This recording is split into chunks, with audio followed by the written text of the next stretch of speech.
véhicule électrique à batterie, je crois fondamentalement que c'est une erreur. Alors après, ce que je vais dire aussi, c'est que je pense que le tout véhicule à hydrogène, c'est aussi une erreur. C'est-à-dire que je crois qu'il n'y a aucune des solutions n'est une solution à elle toute seule. Ça, je crois que c'est quelque chose d'important qui n'est pas toujours dit.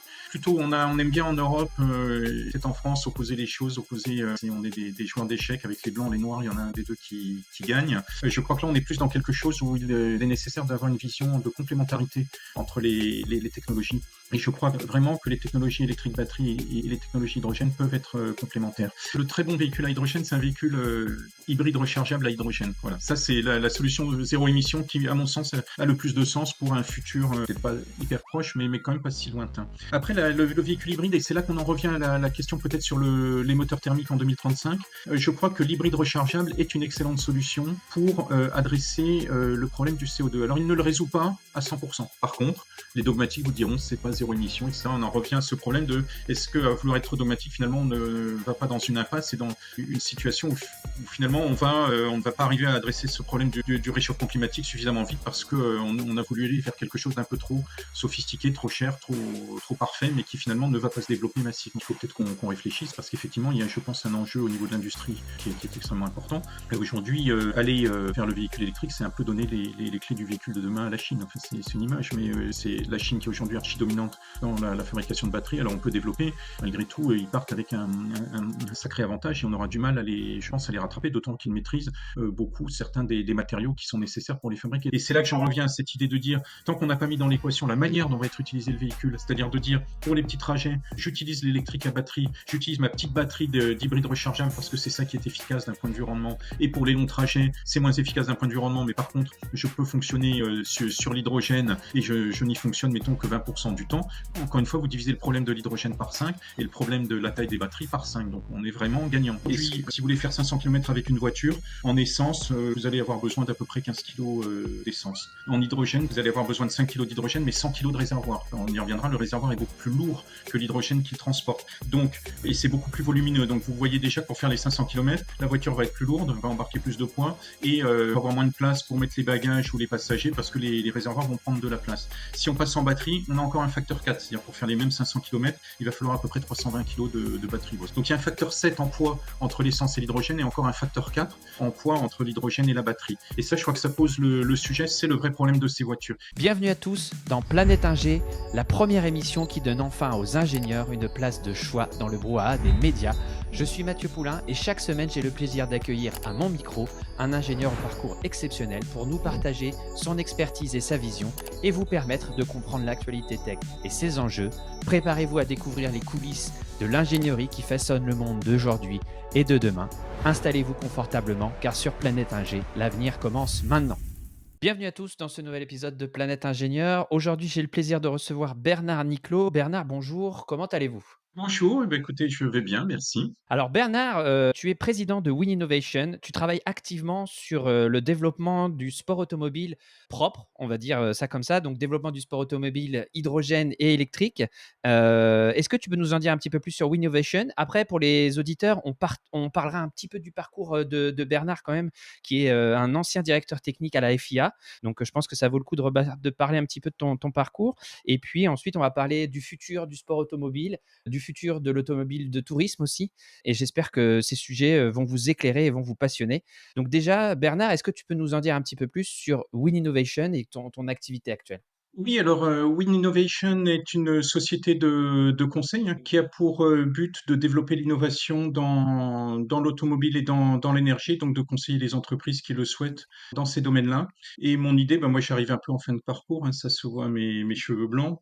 L'idée, c'est bien de faire profiter de mon expérience des sociétés voilà, qui visent le futur, qui visent l'innovation et qui visent notamment dans le domaine énergétique tout ce qui est enjeu CO2, enjeu climate change et technologie verte et renouvelable. Donc c'est vraiment ça l'objectif. Alors actuellement, mes contrats sont essentiellement dans le sport automobile. Alors là, c'était un peu lié à mon histoire. J'ai effectivement travaillé longuement à différents postes dans le sport automobile.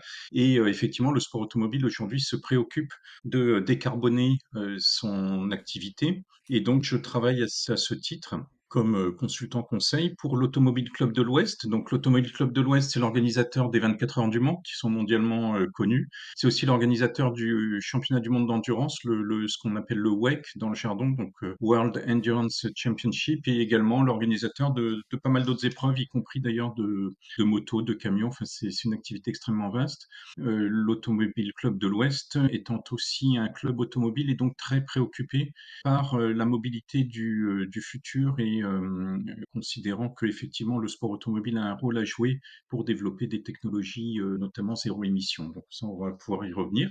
Et puis je travaille également pour Stéphane Rattel Organisation, donc c'est SRO, et c'est une société qui développe beaucoup d'épreuves de GT dans le monde. C'est notamment les organisateurs des 24 heures de Spa. Et actuellement, SRO a une ambition de développer un championnat de voitures GT électriques qui s'appellera le GTX World Tour. Et donc, ils m'ont demandé de les aider à définir les voitures, les formats d'épreuves qui soient compatibles.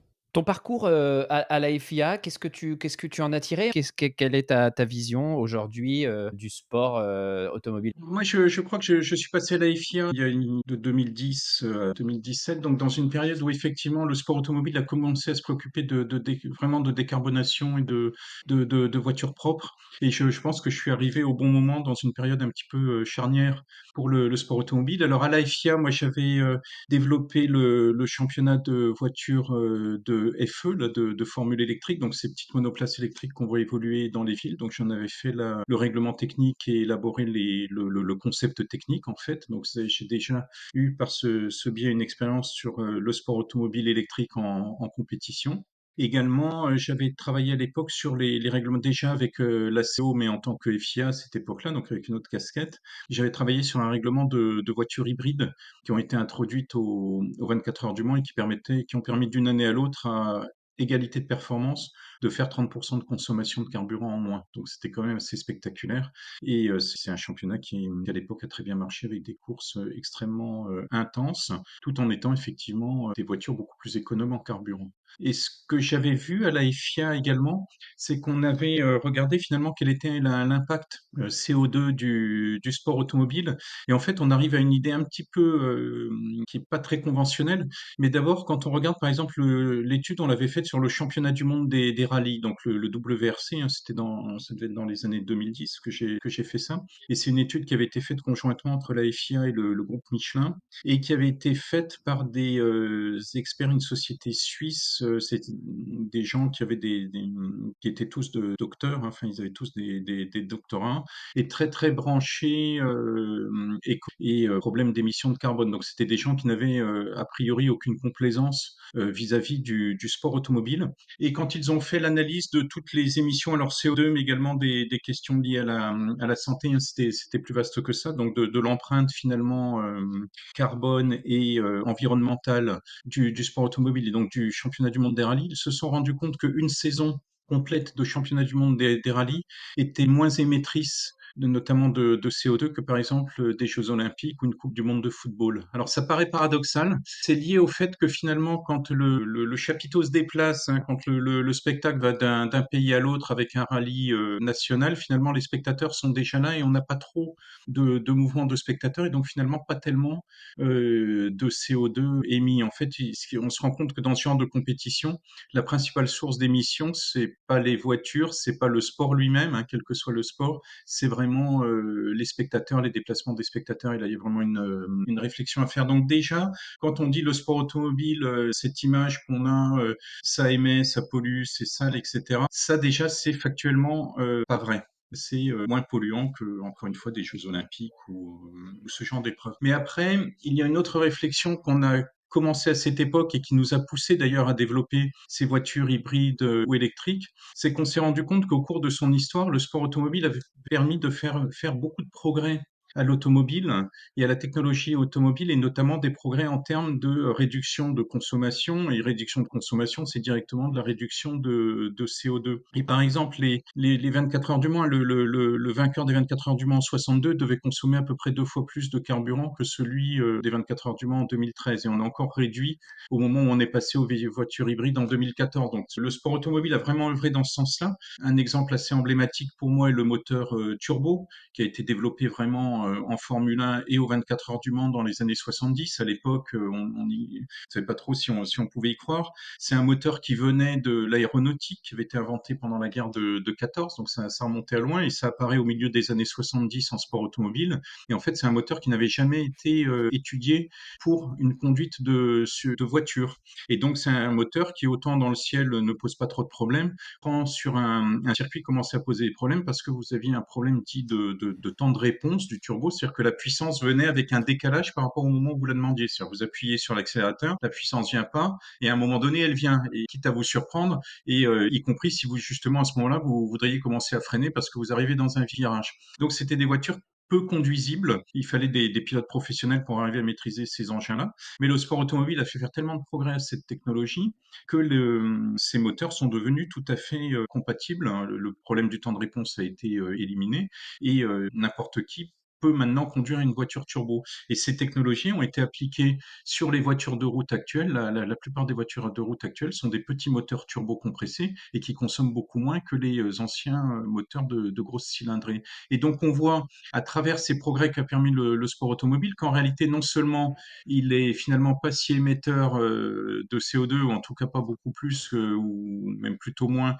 que n'importe quelle autre activité de loisir, hein, même qu'un concert rock ou autre, mais en réalité, par les progrès qu'il permet de faire et la démultiplication de ces progrès à l'ensemble de l'automobile, en fait, on fait de très larges économies de CO2. Donc c'est vraiment le sport automobile, pour moi, un accélérateur de développement, un accélérateur d'innovation, et c'est en ça qu'il est intéressant parce que derrière, cette démultiplication vers d'autres véhicules va permettre effectivement un effet de levier qui est fondamental pour adresser les problèmes, et ben, notamment liés au réchauffement climatique. Alors c'est super, on va commencer par parler de la transformation du sport automobile et après on viendra à l'automobile de tourisme. Donc je dis aux gens: «Restez avec nous si vous voulez avoir plus d'informations sur, l'automobile de demain. Sera-t-elle électrique ou à hydrogène?» On répondra à tout ça, dans les questions, dans l'émission et les questions vont venir. Toi Bernard, tu sens, l'écosystème du sport auto, concerné par justement ces problématiques de transformation qui sont nécessaires? Tu sens vraiment les gens qui sont au cœur de cet écosystème-là, motivés à changer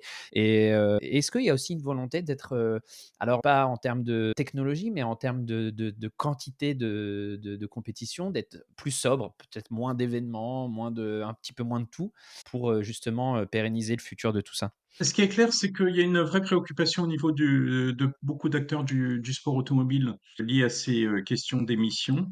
Quand je dis beaucoup d'acteurs du sport automobile, c'est notamment des organisateurs d'épreuves, des propriétaires de circuits, effectivement qui se posent ces questions-là. Et on voit de plus en plus de circuits s'équiper effectivement de bornes de recharge électrique, voire j'imagine dans le futur de stations hydrogènes pour pouvoir ravitailler des véhicules qui pourraient venir courir sur ces circuits. Il faut savoir que l'utilisation d'un circuit, il y a effectivement les quelques épreuves sportives de temps en temps le week-end, mais il y a également beaucoup d'utilisation de circuits pour des essais, pour des gens qui viennent même apprendre à mieux conduire, apprendre à piloter. Et c'est une activité qui est absolument fondamentale dans l'activité des circuits. Et effectivement, on voit que les circuits regardent vraiment maintenant comment pouvoir s'équiper pour aller vers la possibilité de faire rouler justement des véhicules électriques ou des véhicules moins émetteurs de carbone. Donc la préoccupation existe réellement.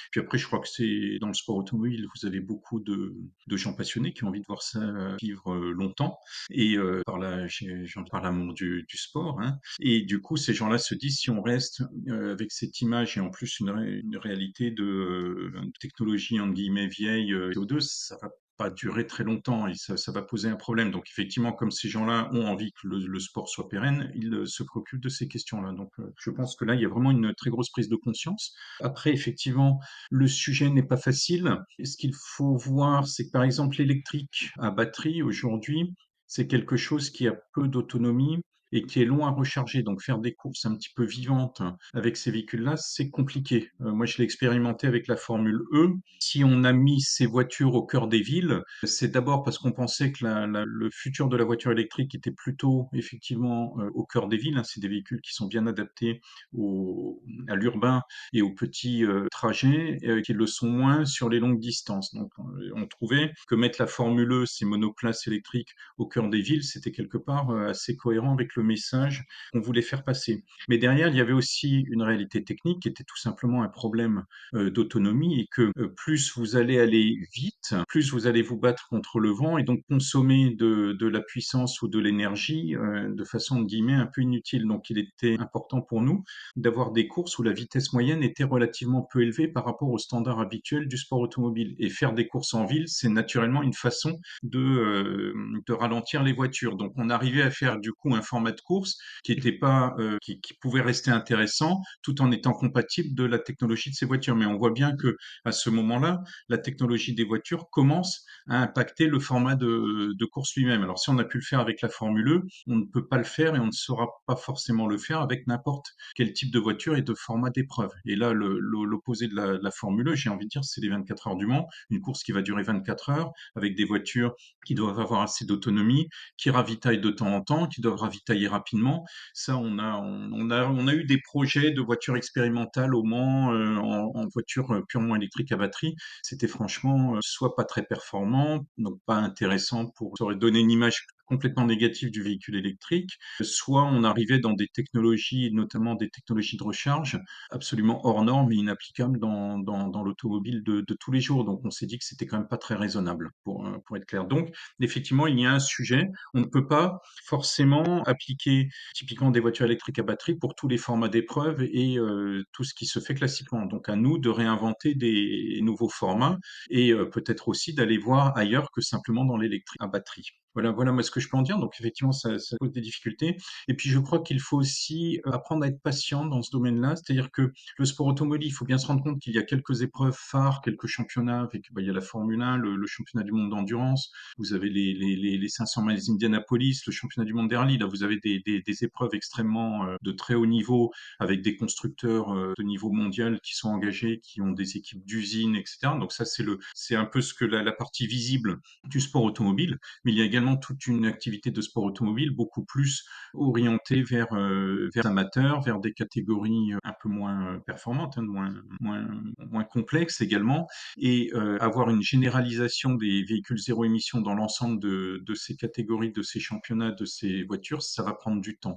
Pour moi, c'est pas du tout accessible à très court terme, donc il faut pas rêver. Mais par contre, que l'élan et l'impulsion viennent du haut, soient donnés par les championnats phares, et que petit à petit, de plus en plus d'acteurs développent ce genre de championnat, ça j'y crois. Et d'autant plus qu'on aura également une offre sur le marché des véhicules qui va aller augmentant vers les véhicules zéro émission. Et donc, à un moment donné, transformer un véhicule zéro émission en véhicule de route, en véhicule de compétition, c'est ce qu'on fait sur des voitures essence, ça deviendra possible. Donc, il y aura également une base de véhicules accessibles qui sera plus large et j'espère des véhicules moins chers qu'aujourd'hui. Donc, ça donnera des perspectives pour le sport automobile zéro émission, mais ça va prendre du temps, clairement. OK, très bien. Bah, écoute, tu réponds à plein de questions, dans cette première introduction. Comment les constructeurs emblématiques, voient cette transition justement? Et après je te poserai la même question, mais d'un point de vue des pilotes. Mais commençons par, les constructeurs emblématiques, je sais pas, Toyota, Ferrari, Audi, Peugeot, Alpine aussi, qui est là, Red Bull qui va revenir, avec son hypercar là, elle a pas été présentée hier je crois. Eux voient ça justement? Franchement, je dirais pas que l'intérêt est universel, hein, loin s'en faut. Par contre, je pense qu'aujourd'hui, il y a aucun constructeur qui se dit que ça peut continuer comme avant et que ce serait pas très réaliste de présenter des voitures à moteur thermique à un moment où à essence, hein, je parle thermique à essence, Mmh. je vais être Mmh. précis, à un moment où finalement toute l'automobile de route va vers autre chose. Et à un moment donné, ça va faire au mieux dinosaure. Un grand constructeur ne peut pas vouloir ça. Donc là, encore une fois, la sensibilité est totalement partagée. Après, certains ont plus moteur effectivement pour aller de l'avant dans ce domaine-là. Ils vont, je pense, être un peu les têtes de gondole, et puis derrière les autres suivront.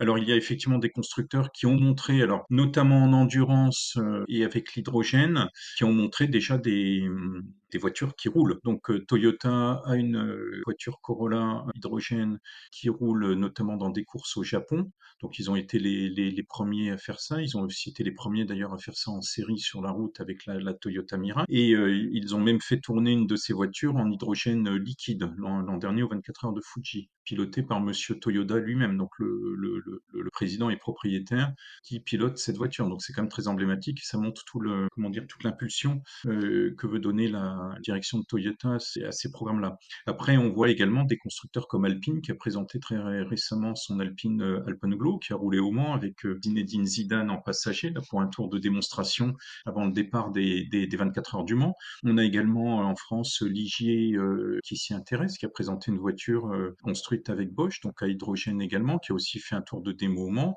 Il y a GCK et puis il y a le partenariat Automobile Club de l'Ouest avec la société H24 Project qui a développé une voiture qui s'appelle la H24. Enfin, c'est tout le programme Mission H24 hein, qui existe maintenant depuis 2018, donc ça fait 6 ans avec différentes voitures et à chaque fois une évolution vers plus de performance et une démonstration de plus en plus convaincante de ces voitures. Hein. Je rappelle que la H24 a participé à 4 épreuves de la Michelin Le Mans Cup en 2022, donc c'est une championnat support des European Le Mans Series, et cette voiture a fini ses 4 courses. Donc il y a quand même une vraie démonstration derrière de savoir-faire et de technologie qui commence vraiment à bien fonctionner, même si on a conscience que le niveau de performance doit s'améliorer et on y travaille.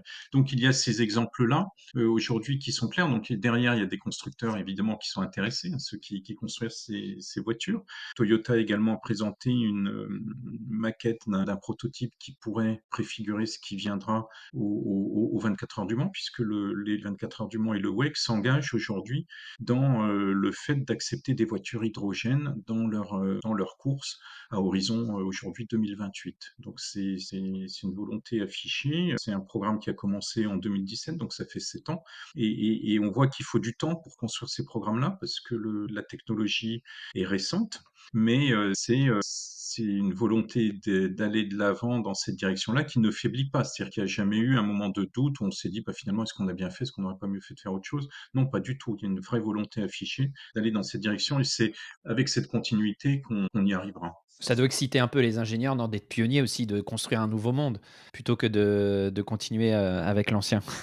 Totalement. Alors moi, à titre personnel, si tu veux, moi j'ai eu 2 passions dans la vie. Alors ça peut paraître étrange, mais quand j'étais jeune, j'étais passionné, je le suis toujours d'ailleurs, de mathématiques et puis de sport automobile. Alors c'est 2 mondes qui n'ont rien à voir, mais les passions, ça s'explique pas. Donc ça, c'était ce que je voulais faire et dans ma carrière, bah, j'ai réussi à faire des mathématiques, appliquées notamment et j'ai réussi à faire du sport automobile. Donc de ce point de vue-là, on peut dire que j'ai réalisé ce que je souhaitais faire dans mon enfance. Mais ce qui est intéressant, c'est que si je suis venu au sport automobile, moi à l'époque c'était pour le sport. Ce qui m'intéressait dans le sport automobile, il y avait un peu automobile et beaucoup sport.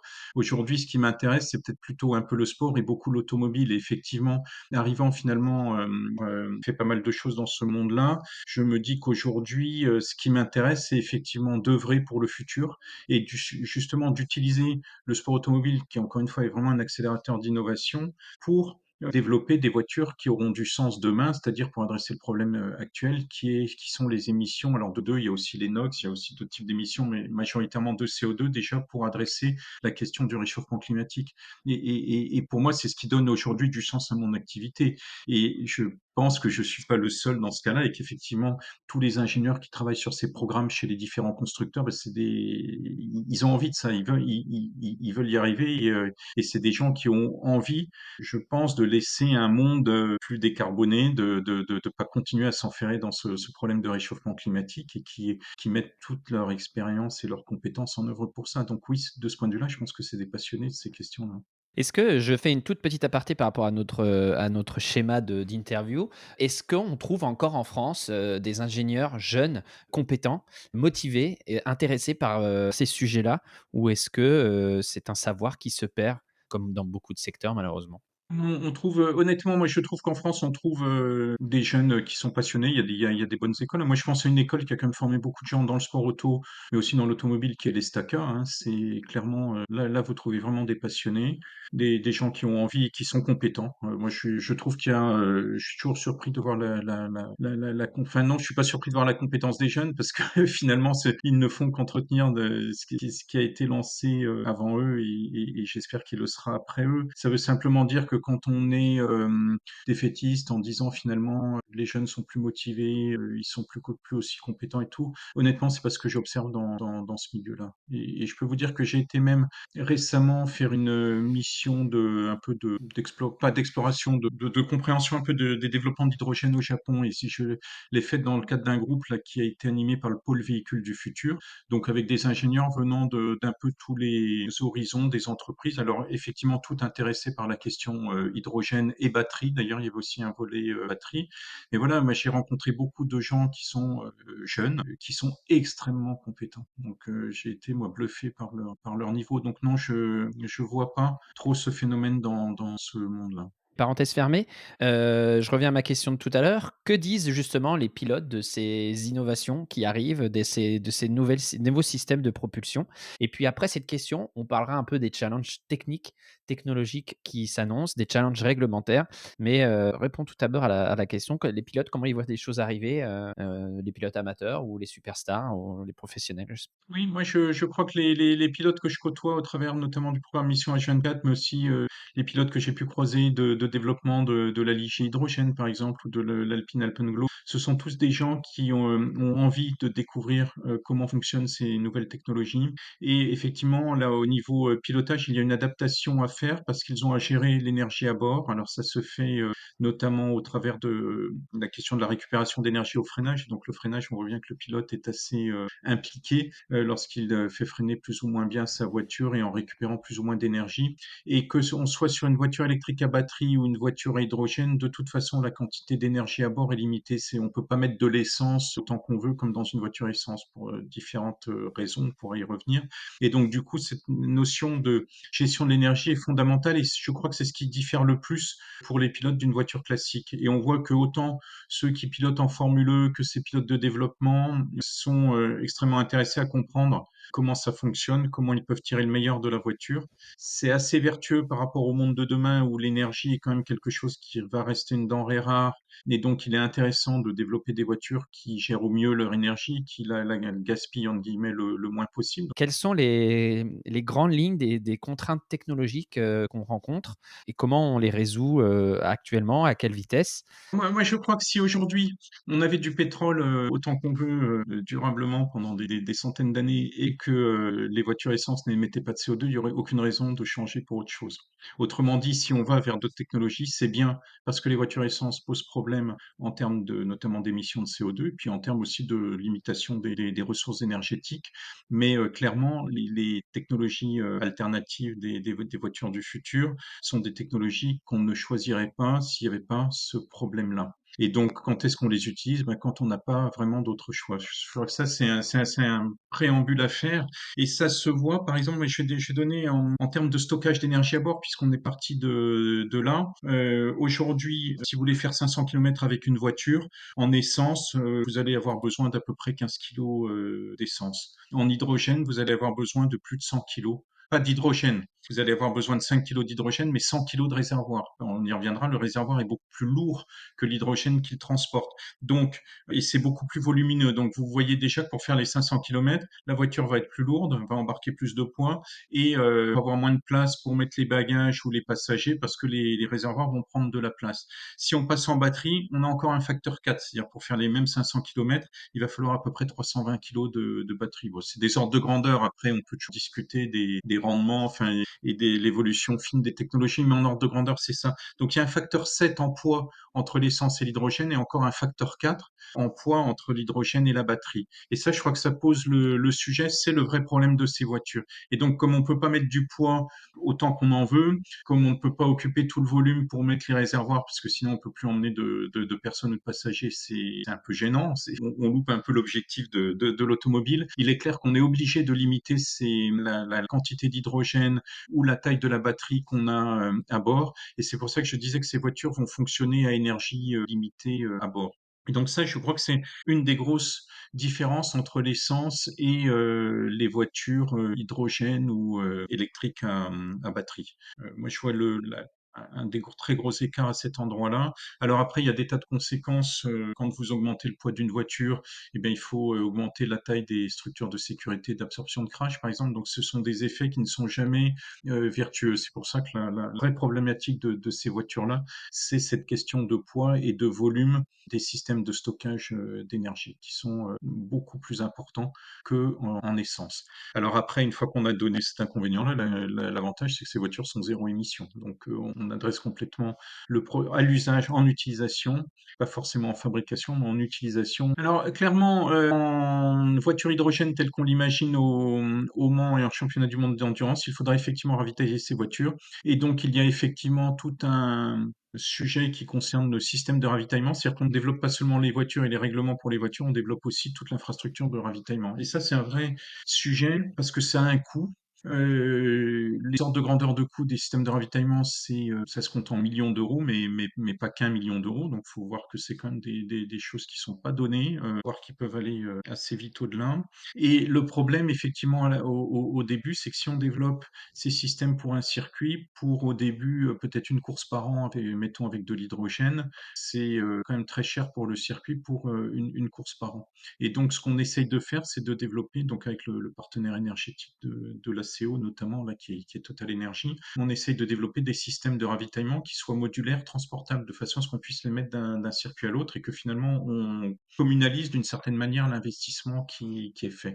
Après, au niveau sécurité, c'est clairement un enjeu. L'hydrogène, alors il faut pas voir ça comme une bombe, hein. C'est un peu l'image que les gens en ont. Je crois qu'on a démontré au travers justement de toute l'expérience qu'on a accumulée, des roulages qu'on a fait avec cette voiture Mission H24, qu'on pouvait l'exploiter dans des conditions de sécurité totales. Enfin, il y a aucun problème. Par contre, souvent, d'objets de technologie, il faut la travailler, cette sécurité. C'est-à-dire, si on n'a pas de problème en aval, c'est bien parce qu'on l'a travaillé en amont, et notamment au niveau de la voiture, mais aussi du système de ravitaillement. Donc, il faut savoir que là-dessus, il y a des gens qui ont beaucoup d'expérience. Il y a des normes internationales qui sont extrêmement serrées, sévères, et notamment dans le domaine de l'hydrogène, ces normes ont été développées à partir d'essais réels qui sont faits depuis le début des années 2000, alors aux États-Unis, mais aussi beaucoup au Japon. Le Japon a beaucoup investi dans ces technos-là.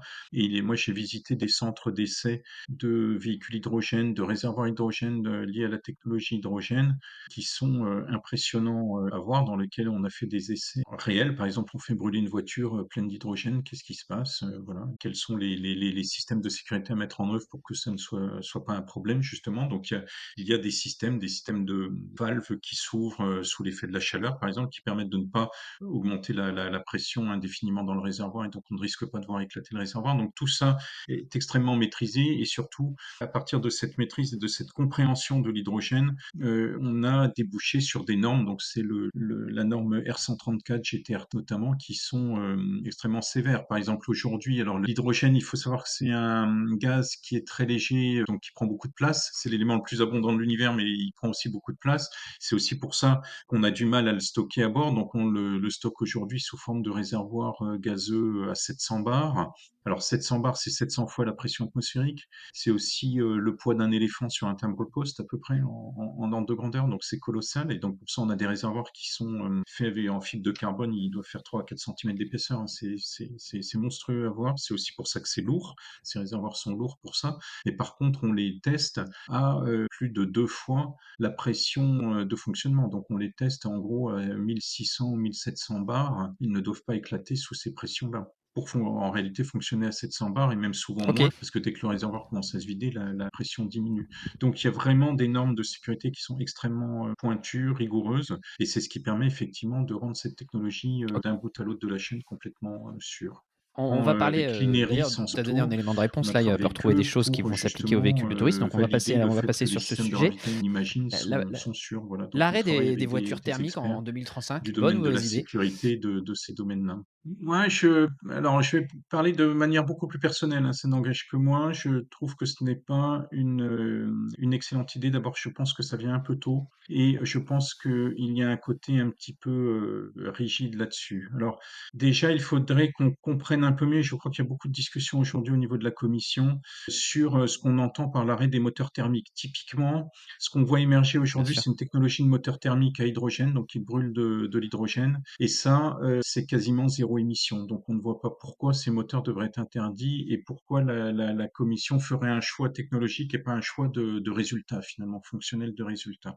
Donc déjà là, je pense qu'il y a vraiment matière à débat. Il faut savoir qu'en hydrogène, il y a deux technologies de propulsion. Aujourd'hui, il y a ce qu'on appelle la pile à combustible, qu'on trouve par exemple sur la voiture H24, de mission H24, qu'on trouve aussi sur les voitures du commerce, là, comme la Toyota Mirai, qu'on voit souvent sous forme de taxi, notamment à Paris, qui vont être déployés aussi pour les Jeux Olympiques. Donc la pile à combustible, c'est un système qui va utiliser de l'hydrogène, le mixer avec l'oxygène de l'air pour produire de l'électricité. Et ça ne rejette que de l'eau. C'est-à-dire que la réaction de la hydrogène oxygène, hein, c'est hydrogène plus oxygène va produire H2O, donc de l'eau. Et ce sont des technologies, on va dire, c'est une réaction, moi j'appelle ça une combustion froide. C'est-à-dire que ça se passe à peu près à 80 degrés Celsius, on produit de l'électricité et voilà, c'est derrière on rejette de l'eau. Le moteur à combustion thermique hydrogène, lui, il fonctionne plutôt à plus haute température, mais c'est la même réaction. C'est toujours H2 plus O2 va faire de l'H2O et de l'eau. Simplement, il va le faire à plus haute température. Alors, pour faire ça, il ne va pas produire de l'électricité, mais il va directement produire de l'énergie mécanique comme un moteur à combustion normal. Et puis également, il y a une problématique autour de ces moteurs d'émission de NOx, parce que selon la température de combustion, on peut avoir plus ou moins de remélange de l'azote de l'air avec l'oxygène, c'est-à-dire d'émissions de NOx. Et donc là, il y a des moyens de l'éviter. Donc ça fait partie des travaux en cours.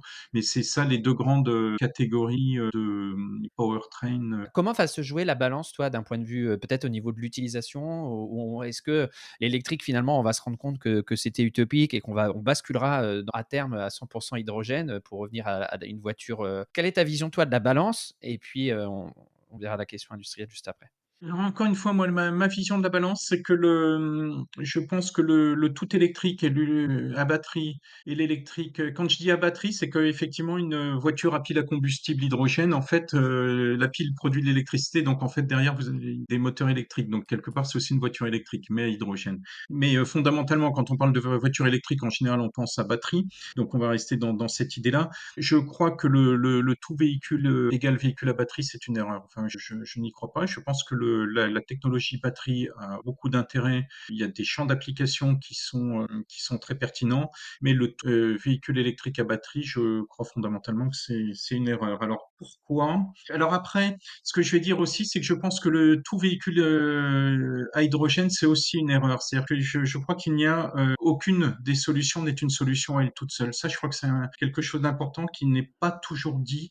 Plutôt, on aime bien en Europe, peut-être en France, opposer les choses, si on est des joueurs d'échecs avec les blancs, les noirs, il y en a un des deux qui gagne. Je crois que là, on est plus dans quelque chose où il est nécessaire d'avoir une vision de complémentarité entre les technologies. Et je crois vraiment que les technologies électriques batterie et les technologies hydrogène peuvent être complémentaires. Alors, pourquoi est-ce que je dis que je ne crois pas au tout véhicule à batterie électrique? C'est d'abord pour des questions je pense de puissance de rechargement. Aujourd'hui, j'ai fait des calculs, moi, où je regardais la quantité d'énergie nécessaire si on supposait que d'un seul coup, par un coup de baguette magique, le parc automobile français évoluait d'un parc actuel à un parc en tout véhicule batterie. Donc il y a à peu près 30 millions de véhicules particuliers. J'ai fait ça pour les véhicules particuliers, c'est le domaine que je connais le mieux. Donc voilà, je me suis limité à ça, mais il y a à peu près 30 millions de véhicules aujourd'hui aujourd'hui en France qui roulent. Supposons que demain, tous ces véhicules deviennent des véhicules électriques à batterie. Ils vont faire 500 milliards de kilomètres par an, c'est le kilométrage annuel des véhicules en France. Et pour faire ça, eh ben, quand on regarde la quantité d'électricité qu'il faut pour faire 100 kilomètres, etc., et donc quelle est la quantité d'électricité qu'on a besoin de mettre dans les batteries, on trouve 70 TWh. 70 TWh, ça va peut-être pas parler à grand monde, mais il faut savoir que la production électrique, alors j'avais fait les calculs en 2017-2018, mais ça n'a pas dû évoluer beaucoup, c'était 530 TWh. Donc 70 par rapport à 530, c'est à peu près 15% de l'énergie électrique produite en France. On se dit 15%, il n'y a pas de raison qu'on n'y arrive pas en réinvestissant, etc. C'est pas inaccessible. Par contre, le problème de ces véhicules, c'est qu'ils ont quand même une autonomie assez limitée et que du coup, on va avoir un problème de puissance de recharge. C'est-à-dire que quand vous allez vouloir faire des longs trajets, vous allez vouloir recharger. Donc, il y a toute la problématique de l'équipement en bande de recharge. Il faut recharger de façon suffisamment rapide. Donc, ce seront des bandes de recharge d'assez forte puissance. Et surtout, on risque d'avoir envie de le faire un peu tous en même temps. Je pense notamment aux grandes transhumances pendant les vacances, là, les départs en vacances. Et là, ça me paraît totalement inaccessible. Ouais, j'ai fait un petit calcul. Aujourd'hui, pour une voiture, mettons, en gros, pour faire 500 km ou 600 km, il faut à peu près 100 kWh avec des bandes de recharge à 350 Ouais, on voit kW bien qui le sont les bandes de recharge forte puissance qu'on voit apparaître. On peut recharger à peu près 3000 véhicules en même temps sur une tranche nucléaire. Donc une tranche nucléaire va vous faire recharger 900 véhicules simultanément, pas plus.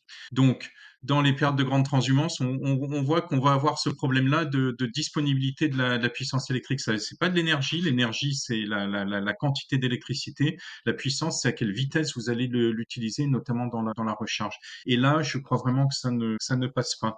Le deuxième inconvénient pour moi des voitures électriques à batterie, c'est qu'elles embarquent finalement des batteries assez grosses, hein, du 50 à 100 kWh. C'est quand même des objets qui vont commencer à peser dans les 300, 400 kilos. Ça commence à être du poids, rien que de batterie. Ça, c'est du poids inutile que vous allez beaucoup traîner dans des tas d'usages où vous n'en avez pas besoin. C'est-à-dire que quand vous n'avez pas besoin de faire de la longue distance, vous n'avez pas besoin de toute cette batterie. Et ça, c'est un deuxième problème parce que d'un certain sens, on va surdimensionner la batterie par rapport au véhicule et en même temps, on ne va pas adresser vraiment, on ne va pas vraiment résoudre le problème des grandes distances parce que quand vous en avez besoin, finalement, cette batterie va quand même être trop juste et du coup, vont se poser les problèmes de recharge et de puissance. Ça, c'est un vrai sujet. Alors, pour moi, tu devances un peu ma vision du véhicule à hydrogène parce que je pense que le très bon véhicule à hydrogène, c'est un véhicule hybride rechargeable à hydrogène. Voilà. Ça, c'est la solution zéro émission qui, à mon sens, a le plus de sens pour un futur peut-être pas hyper proche, mais quand même pas si lointain. Après, le véhicule hybride, et c'est là qu'on en revient à la question peut-être sur les moteurs thermiques en 2035, je crois que l'hybride rechargeable est une excellente solution pour adresser le problème du CO2. Alors, il ne le résout pas à 100%. Donc, les puristes vont dire c'est pas un véhicule zéro émission, c'est vrai. Il ne le résout pas à 100%. Après, l'intérêt du véhicule hybride rechargeable, c'est qu'effectivement, on peut mettre une bien plus petite batterie, de l'ordre de 3 à 5 fois plus petite que sur un véhicule électrique genre Zoé. Et les véhicules électriques, on se rend compte aussi qu'ils ont tendance à embarquer des batteries de plus en plus grosses actuellement pour l'autonomie, tout simplement. Donc, on voit que quand je dis 3 à 5, c'est peut-être même un peu plus par rapport à l'évolution du véhicule électrique. Donc, l'intérêt du véhicule hybride rechargeable, c'est qu'on va embarquer une batterie beaucoup plus petite, donc avec moins d'énergie pour la fabriquer, moins de matières engagées, notamment de matières qui peuvent devenir cruciales et devenir rares dans le futur. Hein. Il faut savoir qu'aujourd'hui, par exemple, quand on parle de cobalt, il n'y a pas beaucoup de pays qui en fabriquent et la Chine, par exemple, a un peu tendance à acheter ou à se réserver la production de mines de cobalt. Donc, il y a des enjeux géostratégiques derrière qui sont, je pense, colossaux. Et du coup, utiliser moins de ces ressources-là pour un véhicule, ça va de toute façon dans le bon sens. Après, effectivement, le véhicule hybride rechargeable va permettre, si on l'utilise intelligemment, de diminuer fortement la consommation de carburant. Alors, pourquoi? Et ça, c'est une réflexion que j'ai faite il y a quelques années, c'est qu'on se rend compte que l'utilisation, en fait, on oublie toujours le côté utilisation et utilisateur du véhicule. Aujourd'hui, en France, à peu près Oui. 80% des trajets se font sur des petits trajets urbains, périurbains de moins de 50 km quotidiens. Donc, en fait, l'autonomie dont on a besoin sur la longue distance, ça n'adresse peut-être que 20% des trajets, peut-être 30% des kilométrages. Ouais, c'est les ordres de grandeur. Donc, quelque part, part, c'est là que je trouve le véhicule électrique pur électrique pose problème.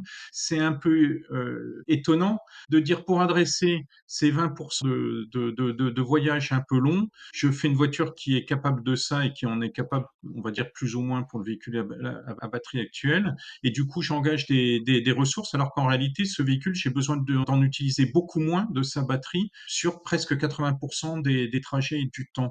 Et ça, c'est ce que permet l'hybride rechargeable, parce qu'il a une plus petite batterie. Il va falloir la recharger beaucoup plus souvent, mais du coup, on va faire transiter dans cette batterie une quantité d'énergie électrique qui n'est plus par rapport à l'énergie injectée pour fabriquer la batterie, qui n'est plus d'un facteur 1, mais ça va être 4 ou 5 fois ce qu'il a fallu faire ce qu'il a fallu consommer comme énergie pour la fabriquer. Donc là, on est déjà beaucoup plus vertueux. Et puis, on va consommer de l'essence et donc émettre du CO2 que sur les 20% de trajets où on a besoin de la longue distance. Donc effectivement, ça n'élimine pas les émissions de CO2, ça les diminue quand même fortement. Surtout, c'est une technologie qui est accessible immédiatement. Ces voitures existent, donc on saurait les déployer plus massivement, très rapidement. Et donc d'un point de vue efficacité sur cette espèce de course contre la montre dans laquelle on est engagé pour diminuer les émissions de CO2, c'est clairement une technologie qui a beaucoup d'intérêt. Alors c'est peut-être pas une technologie à horizon, on va dire 50 ans.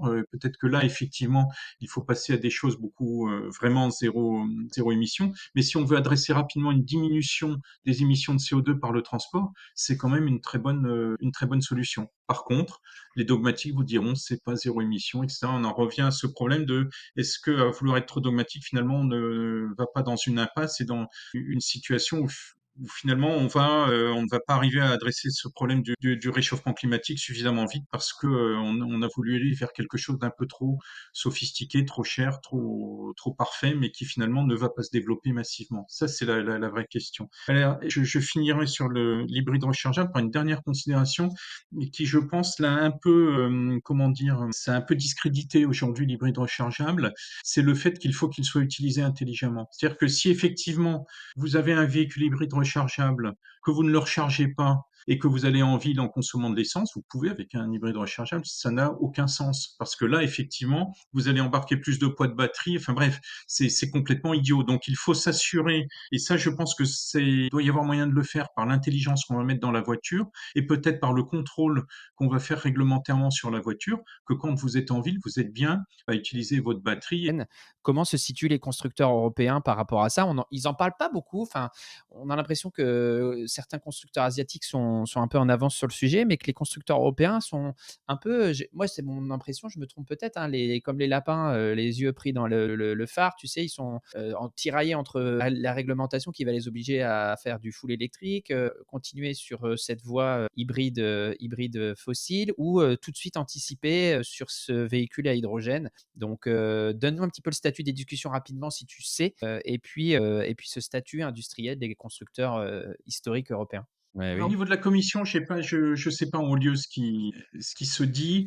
Je sais qu'il y a toujours des tenants du véhicule électrique à batterie en disant on est parti dans cette direction, il faut continuer. Je dis si on va dans le mur, c'est pas forcément une bonne solution d'accélérer et de continuer. Ça va le finir. Donc voilà, ça c'est encore une fois un point de vue un peu personnel. Après, ce que je sais, c'est qu'il y a effectivement aussi du travail au niveau de certains constructeurs et puis de personnes qui disent attendez, et des politiques aussi, hein, même des partis politiques qui disent il faut peut-être pas aller vers l'auto électrique aussi vite, il faut peut-être qu'on réfléchisse parce qu'effectivement il y a, je pense, un enjeu au niveau de l'industrie qui est extrêmement important.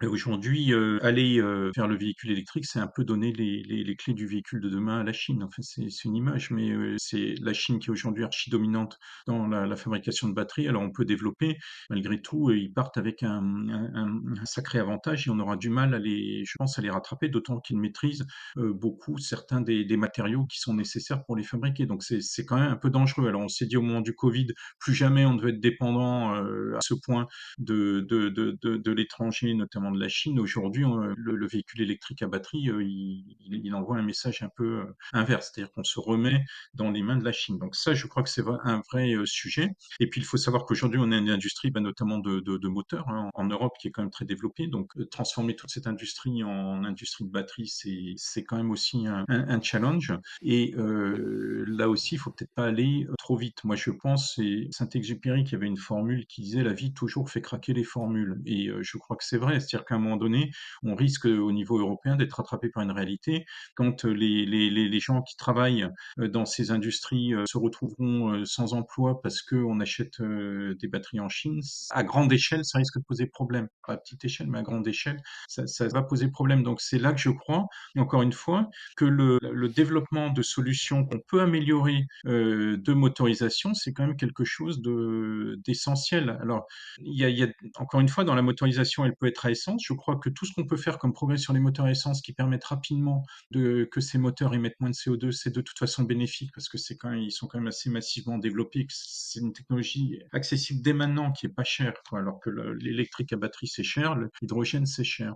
Après, ma vision par rapport à l'hydrogène maintenant, j'ai fait le même calcul en supposant que tout le parc de voitures devenait des Toyota Mirai là, du jour au lendemain ou du Hyundai Nexo, enfin voilà, ce genre de véhicule à pile à combustible qui consomment essentiellement leur hydrogène pour fabriquer de l'électricité. Là, on a un problème parce que si on veut de l'hydrogène vert, c'est-à-dire produit à partir d'électricité, ce qui est le seul hydrogène qui a du sens par rapport au réchauffement climatique, hein, si on extrait de l'hydrogène à partir du gaz naturel, c'est clair que le gaz naturel, on l'extrait du sous-sol, on va envoyer du CO2 dans l'atmosphère et on n'a rien gagné. Donc l'intérêt de l'hydrogène, c'est d'avoir de l'hydrogène, alors vert, bleu, j'en sais rien, mais de l'hydrogène produit à partir d'énergie, d'électricité décarbonée. Donc ça peut être du solaire, de l'éolien, du nucléaire. Je pense qu'on oublie l'intérêt du nucléaire pour avoir accès à de l'électricité totalement décarbonée ou en grande partie décarbonée, on va dire. Mais voilà, il faut que cet hydrogène soit produit à partir d'une électricité de ce type-là. Le problème, c'est que quand vous fabriquez l'hydrogène à partir de l'électricité, vous avez un rendement, on va dire,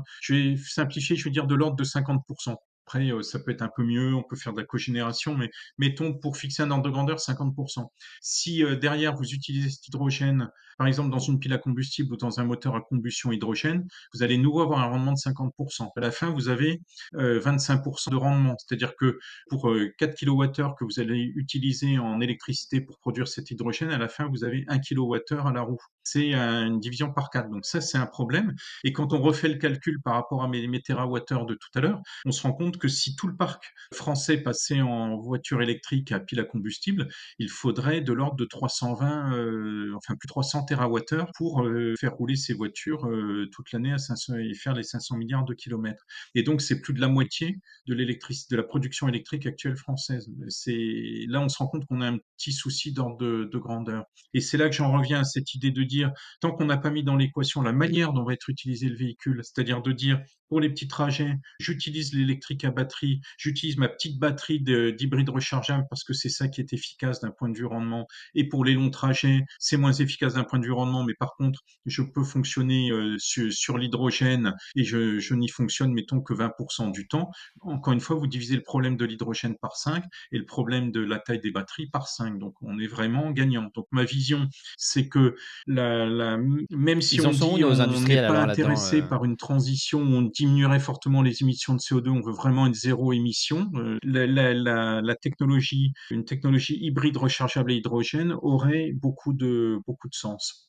Alors là-dessus, ben, les industriels, eux, ils travaillent sur des briques et malheureusement, je crois que ce dont il faut avoir conscience, c'est qu'il y a aussi un enjeu, il y a une question politique. C'est-à-dire que le problème, et ça, je crois que c'est un problème général de cette transition énergétique, notamment, alors je vais dire dans le domaine du transport, dans les autres domaines, je connais moins, mais dans le domaine du transport, c'est que vous adressez vraiment un écosystème. Tout à l'heure, tu posais la question des stations de ravitaillement pour les courses automobiles, mais c'est la même chose pour utiliser ces voitures sur la route et dans le grand public.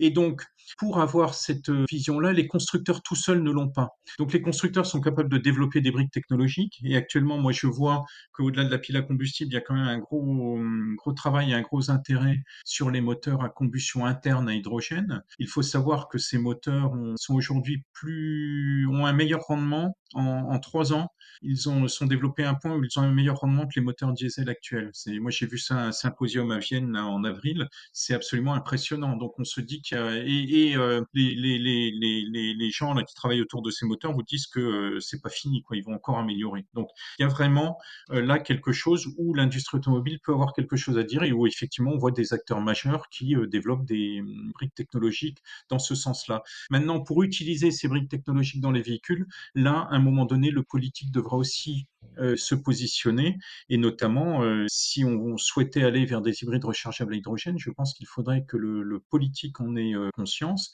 et qu'il ait envie de se positionner dans ce sens-là. Parce que derrière, ça va impacter toute l'infrastructure, notamment de ravitaillement. Si je reprends cet exemple d'hybride rechargeable à hydrogène, un hybride rechargeable, ça peut pratiquement se recharger en une nuit. Une prise, moi j'ai fait ça dans mon garage, hein, je branche le chargeur sur une prise électrique normale et le lendemain, ma voiture, elle est complètement, la batterie est complètement chargée. Donc ça se recharge très vite et ça ne demande pas des systèmes de bornes de recharge de forte puissance. Donc on voit que rien que l'aspect recharge d'un véhicule hybride rechargeable, on simplifie complètement le problème. Après, l'aspect recharge hydrogène qui est aussi un problème aujourd'hui parce qu'on dit il faut avoir suffisamment de stations de ravitaillement à hydrogène, sinon ces véhicules ils pourront pas trouver à se ravitailler, donc finalement personne n'en voudra, c'est vrai. Mais si on commence à être dans une logique où on utilise cet hydrogène que pour les trajets longue distance, on voit immédiatement que ces stations hydrogène, on a besoin de les implanter plutôt sur les grands axes routiers et pas du tout au cœur des villes. Donc déjà, on arrive à une dichotomie entre où est-ce que je vais mettre un peu de recharge électrique, où est-ce que je vais adapter mes systèmes de recharge de manière à pouvoir brancher facilement des hybrides rechargeables, et où est-ce que je vais mettre les stations hydrogène. Et ça, on est dans, c'est de la politique, Mais c'est du par contre, si développement ouais. régional, du développement même national, et je pense même que ça devrait se concevoir à l'échelle européenne. On n'est plus du tout dans quelque chose que peuvent maîtriser les constructeurs. Donc la manière dont vont être utilisées ces briques est fondamentale.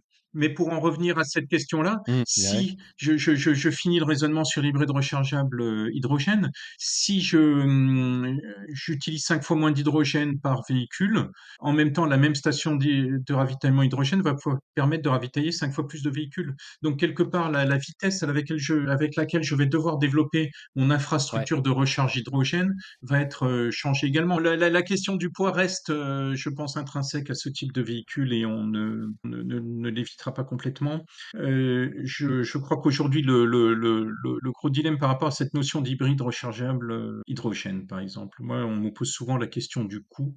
Je crois qu'aujourd'hui, les hybrides rechargeables à essence existent, donc le coût, c'est pas donné, mais c'est pas non plus totalement inaccessible. Donc on peut imaginer que si les volumes augmentent, etc., on arrive à diminuer le coût de ces voitures et que ça devienne un objet, en tout cas équivalent à ce que peut être le coût d'un pur véhicule électrique où les coûts de batterie ne sont pas négligeables non plus. Donc ça, c'est sur une voiture essence, ça marcherait. Alors après, si vous passez à l'hydrogène, effectivement, c'est là, je trouve que ces travaux qui sont faits autour des moteurs à combustion hydrogène sont intéressants parce que pratiquement la technologie est là, elle existe et elle est bas coût. Un moteur à combustion, ça coûte très peu cher. Donc, on a une technologie quasiment immédiatement accessible. Là, j'occulte quand même quelques problèmes techniques pour arriver à mettre au point ces moteurs. Il y a la combustion de l'hydrogène pose des problèmes spécifiques, mais ce que je constate, c'est que les constructeurs sont en train de résoudre ces problèmes-là. Derrière, le plus gros problème de l'hydrogène derrière ça, ça va être le stockage, c'est-à-dire les réservoirs finalement. Où est-ce que des réservoirs, j'ai dit tout à l'heure que c'était lourd. Il faut avoir en tête que pour 1 kilo d'hydrogène embarqué, aujourd'hui sur un réservoir 700 bars, vous embarquez 20 kilos de réservoir.